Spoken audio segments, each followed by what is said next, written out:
SB online একাডেমিতে সকলকে স্বাগতম। আমি সুমন আছি তোমাদের সাথে। ছোট্ট বন্ধুরা, আজকে আমরা পঞ্চম শ্রেণীর ৩৯ পৃষ্ঠার মধ্যে যে অঙ্কগুলো রয়েছে এগুলোকে সবচেয়ে সহজ নিয়মে কিভাবে করে সমাধান করা যায় এই বিষয়টি শিখব।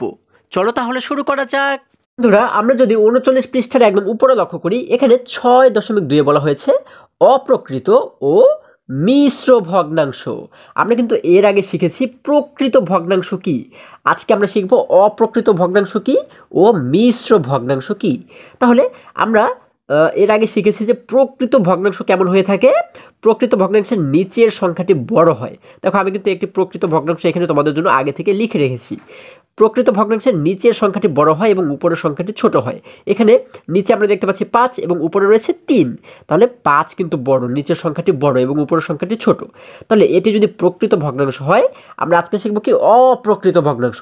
প্রকৃতর বিপরীত হচ্ছে কি অপ্রকৃত ভগ্নাংশ।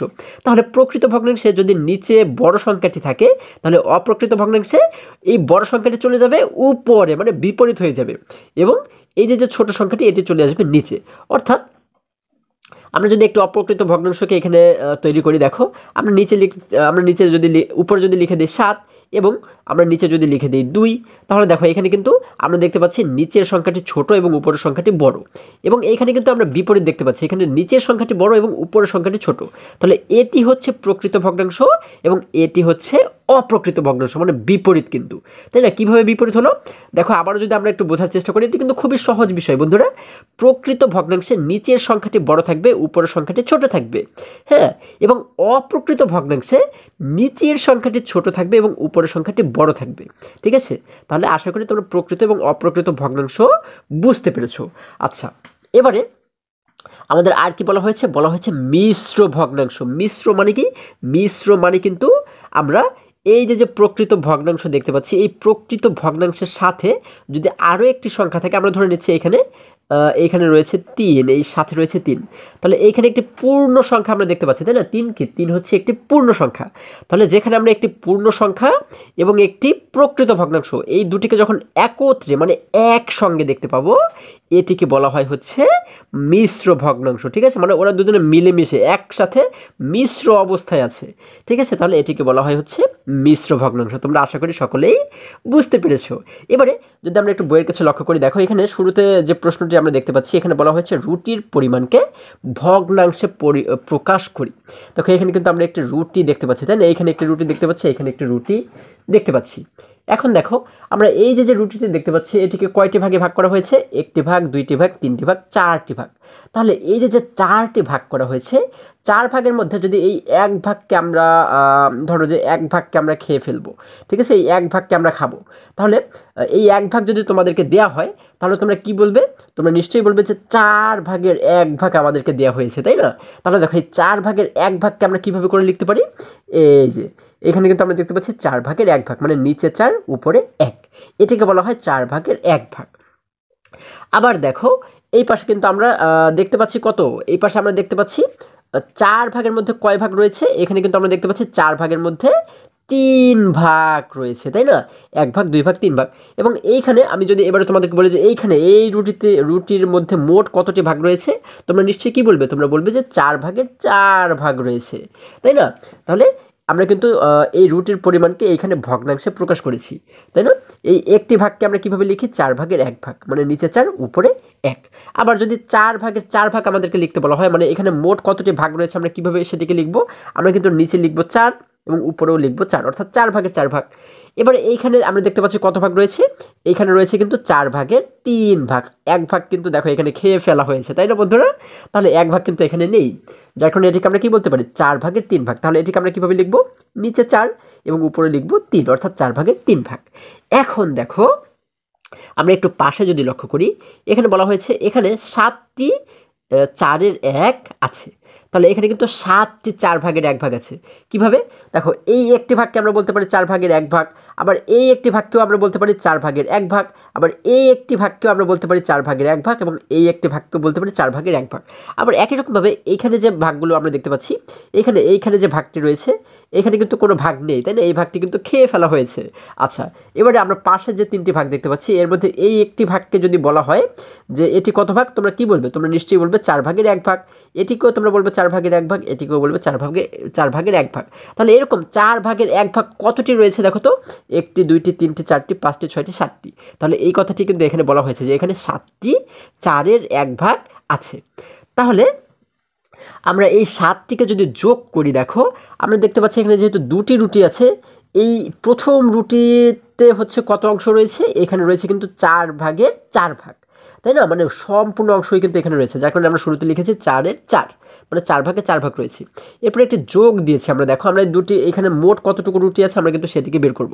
তাহলে যখন আমরা একটু যোগ দিলাম, এরপরে এইখানে রয়েছে কত ভাগ, এখানে কিন্তু 4/3 রয়েছে, যার কারণে আমরা এখানে যোগ দিয়ে লিখলাম 4/3, মানে 4/3 ভাগ। এখন যদি এই দুটি রুটিকে আমরা যোগ করি, দেখো তো এই দুটি ভগ্নাংশকে যদি আমরা যোগ করি, আমরা কি করব যোগের ক্ষেত্রে, এই যে নিচে আমরা হর দেখতে পাচ্ছি, আমরা জানি ভগ্নাংশের নিচে যে সংখ্যাগুলো থাকে এগুলোকে বলা হয় হর। তাহলে এই হর দুটির লসাগু আমরা শুরুতে বের করব। তাহলে আমরা কিন্তু এর আগেও খুব সহজভাবে শিখেছি যে লসাগু কীভাবে করে নির্ণয় করতে হয়।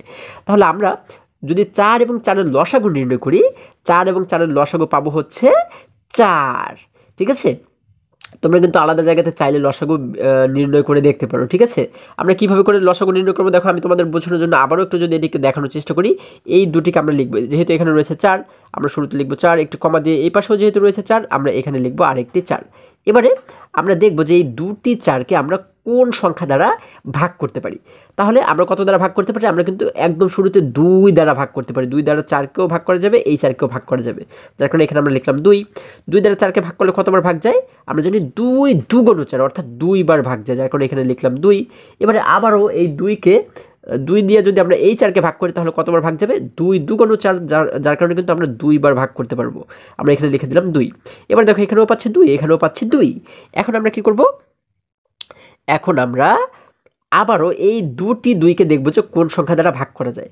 তাহলে এই দুটি 2কে কিন্তু আমরা আবারও 2 দ্বারাই ভাগ করতে পারি। 2 দ্বারা 2কে ভাগ করলে একবার ভাগ যায়, এবং এই 2 দ্বারা এই 2কে ভাগ করলে আবারও একবার ভাগ যায়। তাহলে এই পাশে যে সংখ্যাগুলো আমরা পাচ্ছি এগুলোকে যদি গুণ করে দিই তাহলে কিন্তু আমরা লসাগু পেয়ে যাব, তাই না? এগুলোর গুণফলই হচ্ছে লসাগু। তাহলে দেখো 2 এবং 2কে গুণ করলে হয় 2 2 4, 4-এর সাথে 1কে গুণ করলে হয় 4 1 4, 4-এর সাথে আবারও 1কে গুণ করলে হয় 4 1 4, তার মানে আমাদের লসাগু হচ্ছে 4। দেখো এখানে এই জন্য আমরা কী করেছি, সমান সমান দিয়ে এইখানে আমরা লসাগুর যে 4 পেয়েছি এই 4কে কিন্তু আমরা নিচে লিখে দিয়েছি, হরের জায়গাতে কিন্তু লিখে দিয়েছি। এবারে আমরা কি করব, এই উপরে যেহেতু দুটি সংখ্যা রয়েছে 4 এবং 3, এই দুটিকে আমরা যোগ করে দেবো। 4 এবং 3কে যোগ করলে হয়ে যায় 7। তাহলে এখানে আমরা মোট পাচ্ছি কত, আমরা কিন্তু মোট পাচ্ছি 4/7, মানে 4/7 অংশ কিন্তু আমরা এখানে পাচ্ছি, ঠিক আছে? তাহলে এই যে ভগ্নাংশটি আমরা পাচ্ছি এটি কি ভগ্নাংশ, তোমরা একটু বলো তো, এটি কি প্রকৃত ভগ্নাংশ নাকি অপ্রকৃত ভগ্নাংশ? হ্যাঁ, তোমরা ঠিকই ধরেছো। এটির যেহেতু উপরের সংখ্যাটি বড় নিচের সংখ্যাটি ছোট, তার মানে এটি হচ্ছে কি অপ্রকৃত ভগ্নাংশ। তাই না? আমরা যদি অপ্রকৃত ভগ্নাংশের নিচের সংখ্যাটি ছোট থাকে এবং উপরের সংখ্যাটি বড় থাকে। এবারে দেখো এখানে আমাদের একটু একটা লাইন এখানে আমরা দেখতে পাচ্ছি, এখানে বলা হয়েছে লব 7 হর 4 অপেক্ষা বড়। তার মানে এই যে লব 7 পাচ্ছি আমরা, উপরের সংখ্যাকে বলা হয় লব, এই লব 7 কিন্তু 4 অপেক্ষা বড়। তাহলে 4/7 হলো অপ্রকৃত ভগ্নাংশ, মানে আমি তোমাদেরকে যেটি বলেছি সেটি কিন্তু এখানে বলা হয়েছে। এবারে বলা হয়েছে অপর দিকে, দেখো একটু নিচে বলা হয়েছে অপর দিকে এটি হলো 1 ও 4/3 এবং 1 ও 4/3, মানে এটিকে বলা হয়েছে কি 1 ও 4/3। এখন এটিকে আমরা 1 ও 4/3 কীভাবে করে পেলাম আমি তোমাদেরকে একটু পরে বোঝাচ্ছি। দেখো আগে এই লাইনটি আমরা পড়ি, এবং এটিকে 1 সমস্ত 4/3 এভাবে লেখা যায়। তাহলে এটিকে এই যে 4/7 আমরা এটিকে কিভাবে করে 1 সমস্ত 4/3 লিখতে পারি, বা এটিকে আমরা কিভাবে করে পেলাম, এই যে 4/7 আমরা পাচ্ছি, দেখো এই 4/7কে আমরা কি করব, 4 দ্বারা 7কে আমরা ভাগ করব, ঠিক আছে? এই যে ভগ্নাংশ, এই ভগ্নাংশ মানেই কিন্তু আমরা বুঝতে পারি ভাগ। এই যে মাঝখানে যে দাগটি আমরা দেখতে পাচ্ছি এটি দ্বারা কিন্তু আমাদেরকে ভাগ বোঝানো হয়। তাহলে 4 দ্বারা নিচের সংখ্যা দ্বারা আমরা উপরের সংখ্যাকে কি করব, ভাগ করব, ঠিক আছে? তাহলে আমরা 4 দ্বারা যদি ভাগ করি 7কে, দেখো আমরা যদি 4-এর ঘরে নামতে পড়ি 4 1 4, 4 2 8, অর্থাৎ 4-এর সাথে 2কে গুণ করলে কিন্তু হয়ে যায় 8, তার মানে 7-এর চেয়ে বড় হয়ে যায়। আমরা কিন্তু 2 দ্বারা ভাগ করতে পারি না, তাই না? তাহলে আমরা 1 দ্বারা ভাগ করবো। আমরা যদি 4 1 4, দেখো এখানে পাচ্ছি আমরা 4 4 1 4। এখন 7 থেকে 4কে বিয়োগ করলে কত হয়, 7 থেকে 4কে বিয়োগ করলে থাকে হচ্ছে 3। এখন এই 3কে কিন্তু আমরা 4 দ্বারা ভাগ করতে পারবো না, কারণ এই 3 হচ্ছে 4-এর চেয়ে ছোট, তাই না? ছোট হলে কিন্তু ভাগ করা যায় না, আমরা জানি। এখন আমরা যে কাজটি করব, যখন আমরা দেখব যে ভাগ করার পরে শেষে গিয়ে যে ভাগশেষটা থাকে, মানে যে সংখ্যাটিকে আমরা ভাগ করতে না পারবো, সেই সংখ্যাটিকে আমরা কি করব, আমরা এই উত্তরের পাশে একটি এরকম দাগ দেব। একটি দাগ দিয়ে আমরা এই নিচে যে অবশিষ্ট সংখ্যাটি পেলাম, এখানে কিন্তু আমরা 3 পাচ্ছি, তাই না?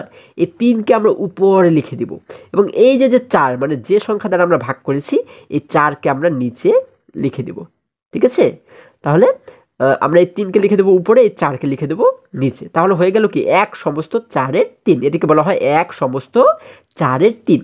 তাহলে দেখছো আমরা কিভাবে করে 4-এর 7 থেকে আমরা কিভাবে করে 1 সমস্ত 4-এর 3 পেয়েছি।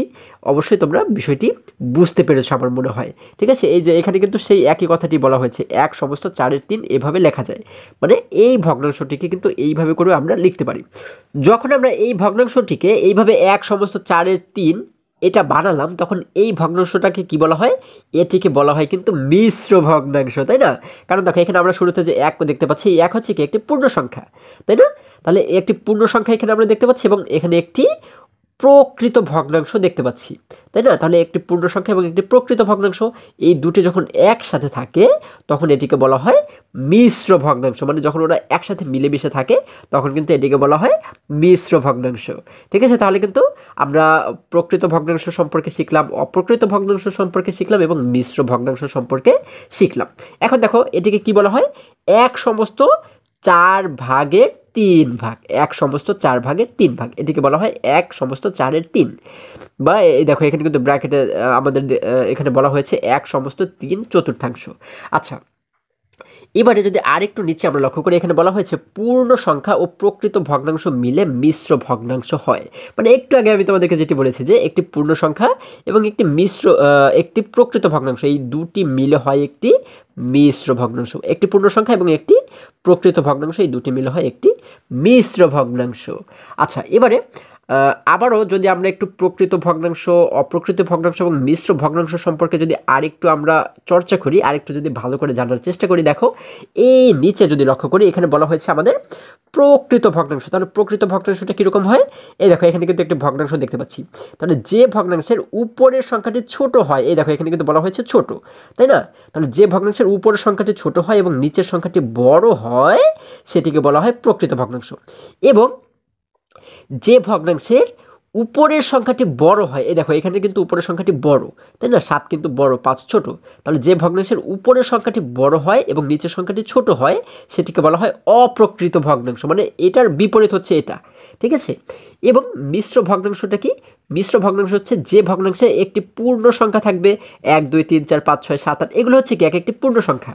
তাহলে যে ভগ্নাংশে একটি পূর্ণ সংখ্যা থাকবে এবং একটি প্রকৃত ভগ্নাংশ থাকবে, এই দুটি যেখানে একসাথে থাকবে সেটিকে বলা হয় হচ্ছে মিশ্র ভগ্নাংশ। আশা করি সকলেই তোমরা খুবই সহজে বুঝতে পেরেছো। এবারে দেখো এখানে বলা হয়েছে একই পরিমাণকে অপ্রকৃত ভগ্নাংশ অথবা মিশ্র ভগ্নাংশে প্রকাশ করা যায়। তাহলে একটি ভগ্নাংশকে কিন্তু অপ্রকৃত ভগ্নাংশে প্রকাশ করা যায় বা মিশ্র ভগ্নাংশেও প্রকাশ করা যায়, এই কথাটা আমাদের এখানে বলা হয়েছে। এবার আরেকটু নিচে যদি আমরা লক্ষ্য করি, এখানে 1 নম্বরে আমাদেরকে বলা হয়েছে নিচের সংখ্যা রেখার উপরের খালি ঘরগুলো প্রকৃত ও অপ্রকৃত ভগ্নাংশ এবং নিচের খালি ঘরগুলো মিশ্র ভগ্নাংশ দ্বারা পূরণ করি। আচ্ছা, আবারও যদি একটু প্রশ্নটাকে আমরা বোঝার চেষ্টা করি, দেখো নিচের সংখ্যা রেখার উপরের খালি ঘরগুলোকে প্রকৃত ও অপ্রকৃত ভগ্নাংশ, মানে এই যে সংখ্যা রেখাটা আমরা দেখতে পাচ্ছি, দেখো এর উপরে কিন্তু কিছু খালি ঘর রয়েছে, তাই না? এই উপরের খালি ঘরগুলোকে আমাদের প্রকৃত ও অপ্রকৃত ভগ্নাংশ দ্বারা পূরণ করতে বলা হয়েছে। এবং নিচের খালি ঘরগুলো, অর্থাৎ এই যে নিচে যে খালি ঘরগুলো রয়েছে, নিচের খালি ঘরগুলো মিশ্র ভগ্নাংশ দ্বারা পূরণ করি। তাহলে এইগুলোকে কিন্তু আমরা মিশ্র ভগ্নাংশ দ্বারা পূরণ করব, এবং এই উপরেরগুলোকে আমরা প্রকৃত ভগ্নাংশ এবং অপ্রকৃত ভগ্নাংশ দ্বারা পূরণ করব। তাহলে কীভাবে করে করতে পারি? দেখো আমরা এই যে সংখ্যা রেখাটি দেখতে পাচ্ছি, এর শুরুতে একদম শুরুতে কিন্তু আমরা দেখতে পাচ্ছি 0, এবং এই শূন্যের পর থেকে যখন একটি দাগ আমরা দেখতে পাচ্ছি, এই একটি দাগকে আমরা কি বলতে পারি? দেখো যখন আমরা এই পর্যন্ত আসলাম, এই দেখো এটিকে এখানে কিন্তু আমাদের এখানে লেখা রয়েছে 1 মানে কিন্তু একটি সম্পূর্ণ অংশ। ঠিক আছে? অর্থাৎ এই 1কে আমরা কি বলতে পারি? এই পর্যন্ত কিন্তু আমরা যদি লক্ষ্য করে দেখো এই 0 থেকে এই পর্যন্ত কিন্তু মোট এখানে কতটি ভাগ করা হয়েছে, 1টি 2টি 3টি 4টি 5টি, ঠিক আছে, এটিকে কিন্তু 5টি ভাগে ভাগ করা হয়েছে। তাহলে আমরা এই এক ভাগকে, এই যে প্রথম দাগটি, এই একটি ভাগকে আমরা কি বলতে পারি, 5 ভাগের 1 ভাগ, তাই না? এখানে কিন্তু আমাদের দেখানো হয়েছে 5 ভাগের 1 ভাগ, মানে নিচে 5 উপরে 1। তাহলে এই পরে যে দাগটি রয়েছে এটিকে আমরা কত ভাগ বলতে পারি, আমরা কিন্তু 5 ভাগের 2 ভাগ বলতে পারি, যেহেতু এটি এখানে 2টি ভাগ, যার কারণে আমরা কিন্তু এখানে এটিকে বলতে পারি 5 ভাগের 2 ভাগ। তাহলে এটিকে আমরা কীভাবে লিখব, নিচে 5 উপরে 2, 5 ভাগের 2 ভাগ। তাহলে তারপরেরটাকে আমরা বলতে পারি 5 ভাগের 3 ভাগ, আমরা নিচে লিখব 5 উপরে লিখব 3। তারপরটাকে বলতে পারি 5 ভাগের 4 ভাগ। খুবই সহজ কিন্তু বন্ধুরা, এবং খুবই মজার কিন্তু অঙ্কগুলো। এবং তারপরে আমরা যেটি রয়েছে এটিকে আমরা বলতে পারি 5 ভাগের 5 ভাগ, তাই না? এবং এই 5 ভাগের 5 ভাগকে কিন্তু এক অংশ বলা হয়। এটিকে কিভাবে এক অংশ বলা হয়, দেখো 5 এবং 5কে যদি আমরা কাটাকাটি করি, মানে 5 দ্বারা 5কে আমরা ভাগ করি, তাহলে কত হয়, আমরা যদি 5 একে 5, অর্থাৎ 5 দ্বারা 5কে কিন্তু একবার ভাগ যায়, যার কারণে এই 5-এর 5 ভাগকে আমরা কিন্তু এক অংশ বলতে পারি। এবারে পরে যে দাগটি রয়েছে এটিকে আমরা কি বলতে পারি, 5 ভাগের 6 ভাগ। দেখো এখানে এই পর্যন্ত 5 ভাগ করা হয়েছে, আবার এখান থেকে এই পর্যন্ত কিন্তু 5টি ভাগ করা হয়েছে, এখান থেকে এই পর্যন্ত 5টি, এইভাবে করে কিন্তু 5টি নিয়ে ভাগ করা হয়েছে। তাহলে এটিকে আমরা বলতে পারি 5 ভাগের 6 ভাগ। এখানে কিন্তু আমরা দেখতে পাচ্ছি 5-এর 6। তাহলে এটিকে বলতে পারি 5 ভাগের 7 ভাগ, তাই না? আমরা নিচে লিখব 5 উপরে লিখব 7। এরপরটাকে বলতে পারি 5 ভাগের 8 ভাগ। কত সহজ কিন্তু দেখো। তারপরটাকে বলতে পারি 5 ভাগের 9 ভাগ। তাহলে এগুলো কিন্তু অপ্রকৃত ভগ্নাংশ হয়ে যাচ্ছে। দেখো নিচের সংখ্যাটি ছোট, উপরের সংখ্যাটি বড়। আবার এগুলো কিন্তু প্রকৃত ভগ্নাংশ, নিচের সংখ্যাটি বড়, উপরের সংখ্যাটি ছোট। তাহলে এখানে প্রকৃত ভগ্নাংশ এবং অপ্রকৃত ভগ্নাংশ দ্বারা কিন্তু আমাদের এগুলোকে পূরণ করতে বলা হয়েছে। তাহলে দেখো আমরা লিখেছি 5 ভাগের 9 ভাগ, তারপর হচ্ছে 5 ভাগের 10 ভাগ, তারপরটা হবে 5 ভাগের 11 ভাগ, তারপরটা হচ্ছে 5 ভাগের 12 ভাগ। দেখো খুব সহজেই কিন্তু আমরা এটিকে পূরণ করতে পারছি। এরপর হচ্ছে 5 ভাগের 13 ভাগ, 5 ভাগের 14 ভাগ আমাদের এখানে কিন্তু লেখা রয়েছে। আচ্ছা, এখানে আরেকটি বিষয় যেটি দেখো, এই যে 5 ভাগের 10 ভাগ আমরা দেখতে পাচ্ছি, এটিকে নিচে কেন 2 লেখা রয়েছে, এটিকে কিন্তু 2 অংশ বলা হয়। কিভাবে করে 2 হয় দেখো, এই 5 দিয়ে যদি আমরা 10কে ভাগ করি, অর্থাৎ 5 দ্বারা যদি আমরা 10কে ভাগ করি, তাহলে কত হয়, আমরা জানি 5 একে 5, 5 দুগুণ 10, যার কারণে কিন্তু আমরা এখানে এটিকে বলতে পারি 2 অংশ। ঠিক আছে, অর্থাৎ 2 কিন্তু আমরা এখানে লিখতে পারি। আচ্ছা, আবার একই রকমভাবে এখানে রয়েছে 5, নিচে রয়েছে 14, তাই না? আচ্ছা, এখানে রয়েছে 5, নিচে রয়েছে 14। তারপরে দেখো আমরা এখানে পেয়েছি 5-এর 13, এখানে পেয়েছি 5-এর 14, এখানে পেয়েছি 5-এর 15। আমরা কিন্তু এখানে লিখে দেবো 5-এর 15। তাহলে এই যে 5-এর 15, এই 5-এর 15 সোজা কিন্তু আমরা 3 দেখতে পাচ্ছি। কেন 3 দেখতে পাচ্ছি? কারণ 5 দ্বারা যদি আমরা 15কে ভাগ করি, তাহলে কিন্তু আমরা 3 বার ভাগ করতে পারবো, তাই না? যার কারণে কিন্তু আমরা এখানে 5-এর 15কে 3 অংশ বলতে পারি। এবারে 5-এর 15 পাচ্ছি, তাহলে এটি কত, 5-এর 16, আমরা লিখে দেবো 5-এর 16, এটিকে লিখে দেবো 5-এর 17। তাহলে কিন্তু আমাদের উপরে খালি ঘরগুলো পূরণ করা হয়ে গেল। এবার যদি আমরা নিচের খালি ঘরগুলো পূরণ করি, দেখো আমাদের নিচে কি বলা হয়েছে, বলা হয়েছে নিচের খালি ঘরগুলো মিশ্র ভগ্নাংশ দ্বারা পূরণ করতে। তাহলে মিশ্র ভগ্নাংশ কি, এই যে একটি মিশ্র ভগ্নাংশ কিন্তু আমাদের এখানে দেখানো হয়েছে। তাহলে আমরা এখানে যেহেতু দেখতে পাচ্ছি 5টি ভাগ করা হয়েছে, এইখান থেকে এই পর্যন্ত কিন্তু 5টি ভাগ করা হয়েছে, তাই না? তাহলে আমরা এই যে প্রথম ঘরটি দেখতে পাচ্ছি, এইখানে কিন্তু আমরা শুরুতে দেখতে পাচ্ছি হচ্ছে 1 অংশ। তাহলে 1-এর এখানে কিন্তু সম্পূর্ণ একটি অংশ আমরা দেখতে পাচ্ছি। তাহলে 1 সমস্ত, এটি হচ্ছে কত অংশ, 5-এর 1 অংশ, তাই না? এটি হচ্ছে কি 5-এর 1 অংশ। যেহেতু এখান থেকে এই পর্যন্ত 5টি ভাগ করা হয়েছে, তাহলে এই ভাগকে আমরা বলতে পারি 5-এর 1 অংশ। তার মানে 1 সমস্ত 5-এর 1 অংশ। এই দেখো এখানে কিন্তু আমরা সেই একই বিষয়টি দেখতে পাচ্ছি, 1 সমস্ত 5-এর 1 অংশ। তাহলে এই পরের দাগটিকে আমরা কি বলতে পারি, 1 সমস্ত 5-এর 2 অংশ। তারপরটাকে বলতে পারি 1 সমস্ত 5-এর 3 অংশ। না, খুবই সহজ কিন্তু। তাহলে আমরা এটিকে কি বলবো, আমরা বলবো 1 সমস্ত 5-এর 2 অংশ। তাহলে এটিকে বলবো হচ্ছে 1 সমস্ত 5-এর 3 অংশ। এটি হচ্ছে 1 সমস্ত 5-এর 4 অংশ। কত সহজ দেখো। এরপরে এখানে কিন্তু 2 অংশ আমরা পাচ্ছি, তাই না? এখানে যেহেতু আমরা 2 পাচ্ছি, তাহলে এইখানে এসে আমরা কি বলতে পারি, 2 সমস্ত 5-এর 1 অংশ। তাহলে এখানে এইখান থেকে এই পর্যন্ত যেহেতু 5টি ভাগ করা হয়েছে, তার মানে 2 সমস্ত, আমরা লিখতে পারি 2 সমস্ত 5-এর 1 অংশ, মানে 5 ভাগের 1 ভাগ। এটি হচ্ছে কি 5 ভাগের 1 ভাগ। তাহলে এটিকে আমরা বলতে পারি 2 সমস্ত 5-এর 2 অংশ। এখানে লেখা রয়েছে 2 সমস্ত 5-এর 3 অংশ। তাহলে এখানে আমরা লিখতে পারি হচ্ছে 2 সমস্ত 5-এর 4 অংশ। এখানে কিন্তু আমরা দেখতে পাচ্ছি এখানে রয়েছে 3, তার মানে এখানে কিন্তু সম্পূর্ণ 3 অংশ রয়েছে। তাহলে এটিকে আমরা কি বলতে পারি, এবারে বলতে পারি আমরা 3 সমস্ত, যেহেতু এখানে 3 রয়েছে, 3 সমস্ত 5-এর 1 অংশ। এটিকে বলতে পারি 3 সমস্ত 5-এর 2 অংশ। তাহলে কিন্তু আমাদের খালি ঘরগুলো পূরণ করা হয়ে গেল। বন্ধুরা আশা করি আজকের প্রত্যেকটি অঙ্ক তোমরা খুবই সহজে এবং খুবই মজায় মজায় শিখতে পেরেছো। আজকে আমাদের এই পর্যন্তই। আবারও দেখা হবে পরবর্তী ভিডিওতে। আর হ্যাঁ, তোমরা যদি আমার চ্যানেলে নতুন হয়ে থাকো তাহলে এখনই চ্যানেলটি সাবস্ক্রাইব করে পাশে থাকো, যেন আমার যে কোনো ভিডিও আপলোড করার সাথে সাথে খুবই সহজে তোমরা সেটি পেতে পারো। এবং পঞ্চম শ্রেণীর যে কোনো পৃষ্ঠার সমাধান দেখতে এই সোজা যে লিঙ্কটি দেখতে পাচ্ছ, এই লিঙ্কে প্রবেশ করে যে কোনো মুহূর্তে যে কোনো পৃষ্ঠার সমাধান তোমরা দেখে নিতে পারো। সকলে ভালো থাকো, সুস্থ সবল থাকো, এই কামনা করে শেষ করছি। ধন্যবাদ সকলকে।